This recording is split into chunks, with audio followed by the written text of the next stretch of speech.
Ayan, pinakawalan ko si Sol kasama si Logan kasi kami-kami lang naman ngayon sa bahay. Sunday ngayon, kaya walang lumalabas pasok ngayon sa bahay. And opportunity na rin para si Sol ay ma-socialize dito, ma-familiarize sa lugar. Huwag lang niya sirain itong mga namumulaklak yung blueberry ko. Blueberry daw yan. Yan yung binili natin sa Antipolo. At ito si Miguel ay hindi naman daw siya takot kay Sol.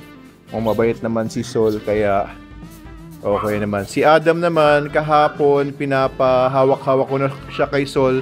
Pinabibigyan ko ng konting pagkain para masanay si Adam kay Sol at si Sol kay Adam. Kaya mukhang kaya naman ni Adam din ito.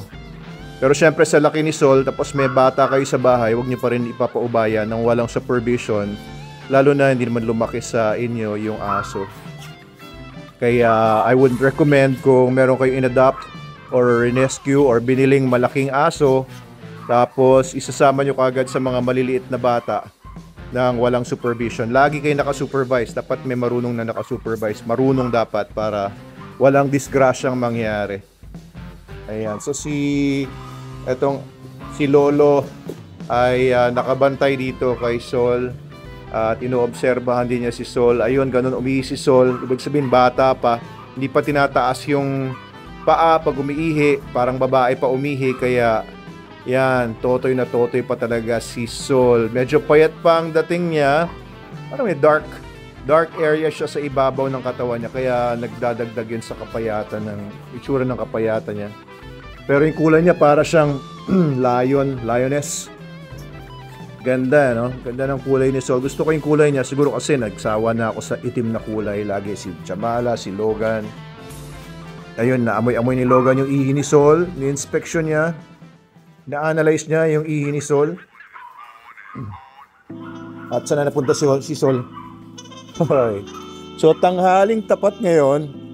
Excuse me. Tanghali, kaya medyo mainit ang flooring. Pero kung gusto niya magtatakbo, okay lang naman. Logan, come here. Sol. Ayan, so after kagabi, nung binibideo ko siya, pinasok ko na siya.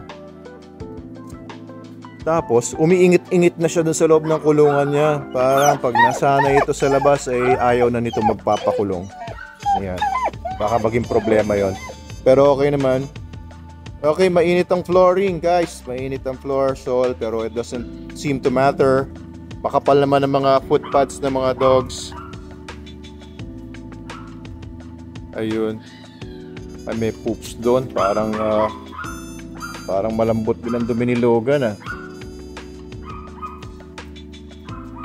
Tignan ko lang yung reaction niya. Until later on siguro, babantayan ko, pumalik siya sa kulungan ni Logan. Nakialam. Oo, nakimarites sa bahay ng may bahay. Ayan, may mga ganyan ba kayong kapitbahay? Lagi na sa bahay ninyo. Ayan, sige. So, hanggang mamaya pa naman ako dito. At sasagot-sagot sa social media. At mag-monitor ng mga nangyayari sa Manalo Resort Hotel. Ang daming tao ngayon sa Manalo Resort Hotel. Summer na kasi.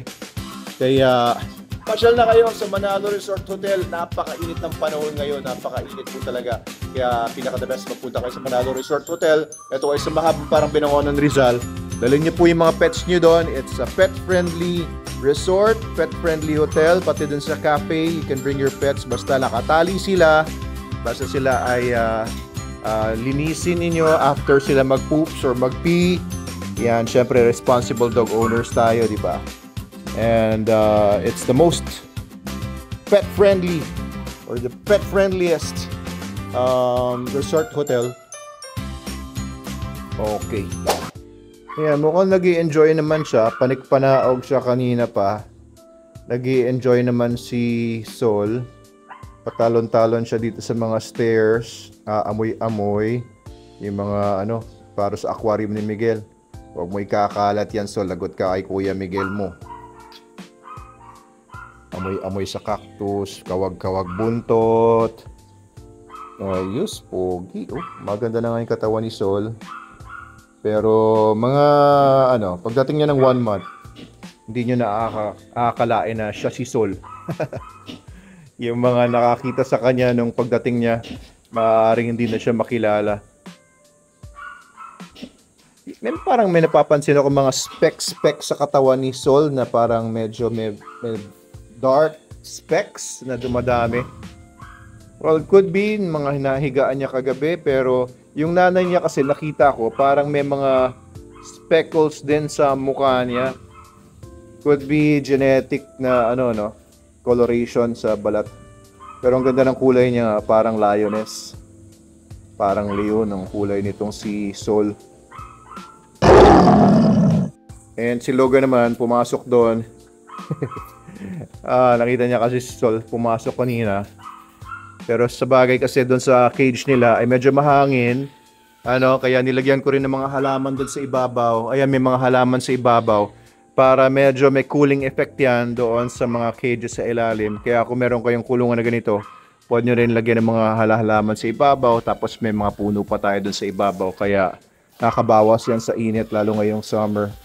Doon naman sa Manalo Canine, naglagay kami ng mga shade net doon sa ibabaw ng mga kulungan.